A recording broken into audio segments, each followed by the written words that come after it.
আজকে বলবো বিভূতিভূষণ বন্দ্যোপাধ্যায়ের কয়েকটি উক্তি। 1 নম্বর, আরণ্যক উপন্যাস থেকে নেওয়া হয়েছে। মানুষ কি চায়, উন্নতি না আনন্দ? উন্নতি করিয়া কি হইবে, যদি তাহাতে আনন্দ না থাকে? আমি এমন কত লোকের কথা জানি, যাহারা জীবনে উন্নতি করিয়া আনন্দ পায় নাই। 2 নম্বর হচ্ছে, সমাজে বাস্তব পটভূমিতে যে রসশিল্প রচিত হয়, শিল্পী মানুষের প্রকাশ ভূমি যাহাই, তাহাই সাহিত্য।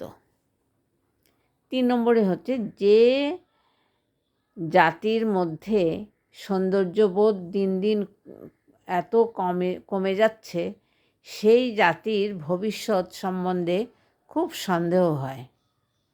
4 নম্বরে হচ্ছে, নারী প্রেমের সাধিকা হয়, অতি সহজেই সাধিকা হয়, পুরুষ তা পারে না।